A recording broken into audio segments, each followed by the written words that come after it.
Hi friends, welcome back to అక్క చెల్లి ఒక కూతురు. ఈరోజు పచ్చిశనగపప్పుతో కూరలు ఏమేం చేసుకోవచ్చో అవి సింపుల్గా, ఈజీగా ఎవరైనా చేసుకోగలిగే విధంగా చేసేసుకుందామా అండి. ఇంట్లో ఏ కూరగాయలు లేనప్పుడు టెన్షన్ పడకుండా ఎలాగో వంటింట్లో పచ్చిశనగపప్పు ఉంటుంది కదండి. కొబ్బరేసి పచ్చిశనగపప్పుతో ఫ్రై, అదే పచ్చిశనగపప్పుతో ఉల్లిపాయలు ఎక్కువగా కోసుకొని పులుసు, రెండిటి కోసం పచ్చిశనగపప్పుని ఉడకపెట్టుకుంటాం కదండి. అలా ఉడకపెట్టినప్పుడు కొన్ని నీళ్లు మిగులుతాయి కదండి.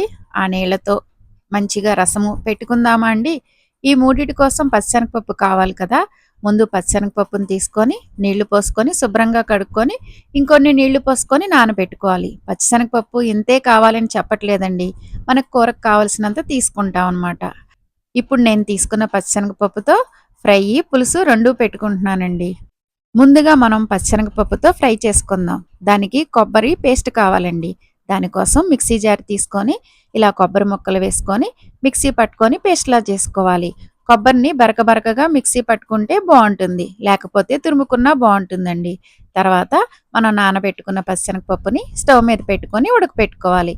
వీడియోలో చూపిస్తున్న విధంగా పచ్చిశనగపప్పుని నొక్కితే ఇలా అయితే సరిపోతుందండి, మరీ పేస్ట్ అవ్వాల్సిన పని లేదు.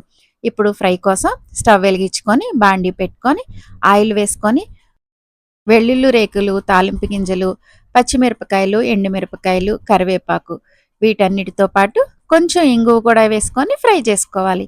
ఇవి ఫ్రై అయిన తర్వాత మనం బారుగా కట్ చేసుకున్న ఉల్లిపాయ ముక్కలను కూడా వేసుకోవాలి. ఈ పచ్చనగపప్పు ఫ్రైలోకి ఉల్లిపాయ ముక్కలను ఇలా నిలువుగా కట్ చేసుకుంటే బాగుంటుందండి. దానిలోకి రుచికి సరిపడా ఉప్పు కూడా వేసేసుకోవాలి. ఉప్పు వేసుకొని కొంతసేపు ఫ్రై చేసుకున్న తర్వాత కూరకి సరిపడా కారం కూడా వేసేసుకోవాలి. ఇప్పుడే మనము కారం, ఉప్పు వేసేసుకుంటే ఉడకబెట్టిన పచ్చనగపప్పు వేయగానే ఉప్పు, కారం మంచిగా ఆ పచ్చిశనగపప్పుకు పడుతుందనమాట.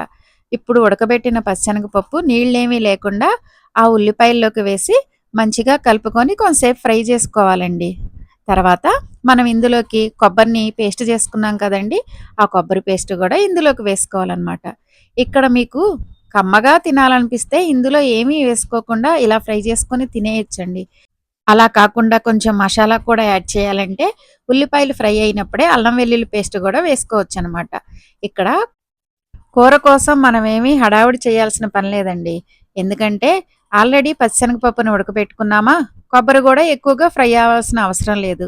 కొంచెం సేపు ఫ్రై అయితే సరిపోతుంది. ఇలా కొంచెం ఫ్రై అయిన తర్వాత ఇందులోకి మనకు కావాలనుకుంటే గరం మసాలా వేసుకోవచ్చండి. కానీ కమ్మగానే తినాలనుకొని నేను వండుతున్నాను కదండి, అందుకే ఇందులో కొంచెం జీలకర్ర పొడి వేసాననమాట. అంతే. ఒకసారి జీలకర్ర పొడి వేశాక కలుపుకొని 2 నిమిషాలు స్టవ్ మీద ఉంచుకుంటే కూర రెడీ అయిపోతుందండి. పచ్చిశనగపప్పు కొబ్బరి ఫ్రై రెడీ. ఇది రైస్లోకే కాదండి, చపాతీలోకి కూడా బాగానే ఉంటుంది. పిల్లలు ఇష్టంగా పప్పుల కూరని తింటారండి. ఒకసారి ఇది ట్రై చేయండి. తర్వాత పచ్చిశనగపప్పుతో పులుసు ఎలాగో చూద్దామా అండి. దానికోసం ముందు చింతపండుని నానబెట్టుకోవాలి. మనం ఉల్లిపాయలు వేపుకునే లోపల చింతపండు నానిపోతుంది. ఇప్పుడు స్టవ్ వెలిగించుకొని మట్టి పాత్రలో ఈ పులుసు వండితే బాగుంటుందండి. ఎందుకంటే ఈ కూర నా ఫేవరెట్ అనమాట. మా మేనత్త నా చిన్నప్పుడు వాళ్ళ ఇంట్లో వండి ఫస్ట్ టైం నాకు పెట్టింది. అప్పటి నుండి ఈ కూర అంటే ఇష్టం. వాళ్ళప్పుడు మట్టి దానిలో వండారనమాట. అందుకే ఆ స్టైల్లో వండుదామని మట్టి దానిలో వండుతున్నాను. ఇప్పుడు కూర కోసం గిన్నె పెట్టుకొని ఆయిల్ వేసుకొని ఆయిల్ కొంచెం వేడయ్యాక వెల్లుల్లిపాయలు, తాలింపు గింజలు, కరివేపాకు, ఎండుమిరపకాయలు, పచ్చిమిరపకాయలు వాటన్నిటితో పాటు ఉల్లిపాయ ముక్కలు, ఉప్పు, పసుపు అన్నీ వేసుకొని మగ్గించుకోవాలి. ఈ పులుసులోకి ఉల్లిపాయ ముక్కలు కొంచెం పెద్దగా కోసుకుంటేనే బాగుంటుంది. ఉల్లిపాయ ముక్కలు కూడా బాగా ఫ్రై అవ్వాల్సిన అవసరం లేదండి, కొంచెం ఫ్రై అయితే సరిపోతుందన్నమాట. అవి కొంచెం మగ్గిన తర్వాత ఇందులోకి మనం అల్లం వెల్లుల్లి పేస్ట్ వేసుకుంటాం. ఈ పులుసులోకి అల్లం వెల్లుల్లి పేస్టు, మసాలా కూడా వేసుకోవచ్చండి. మీకు ఇక్కడ నచ్చితే టమాటా ముక్కలు కూడా వేసుకోవచ్చు అనమాట. అల్లం వెల్లుల్లి పేస్ట్ కూడా పచ్చివాసన పోయే వరకు ఫ్రై చేసుకున్నాక మనము ఉడకబెట్టుకున్న పచ్చిశనగపప్పుని దాంతోపాటు కారం కూడా వేసి ఒకసారి కలుపుకొని కొంతసేపు అన్నిటినీ మగ్గించుకోవాలి. తర్వాత ఇందులోకి మనం నానబెట్టుకున్నాం కదండి చింతపండు, దానిలో నుండి చింతపండు పులుసుని కొన్ని నీళ్ళని పోసుకొని ఉడికించుకోవాలి. ఇక్కడ మీకు పచ్చనగపప్పుతో పులుసు కాకుండా ఇగురులా వండుకోవాలనుకున్నారనుకోండి, ఈ చింతపండు పులుసు మానేసి పచ్చనగపప్పు, టమాటాలు కూడా ఎక్కువ వేసుకొని వాటిని ఇలాగ మగ్గించుకుంటే సరిపోతుందండి. చింతపండు పులుసు పోసుకున్నాక దానిలోకి గరం మసాలా వేసుకొని ఉప్పు చెక్ చేసుకోవాలన్నమాట. ఇక్కడ నాకు ఉప్పు తక్కువైనట్టు అనిపిస్తే ఇంకొంచెం ఉప్పు వేసుకొని ఇంకొంసేపు మరిగించుకున్నాను.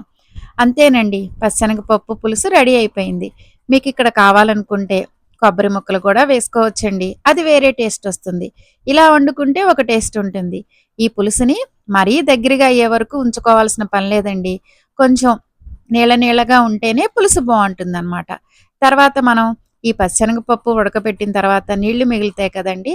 ఆ నీళ్లతో చారు పెట్టుకుందామండి. దానికోసం ఆ పచ్చెనగపప్పు నీళ్ళతో పాటు కొంచెం పచ్చెనగపప్పు కూడా ఉంచాను.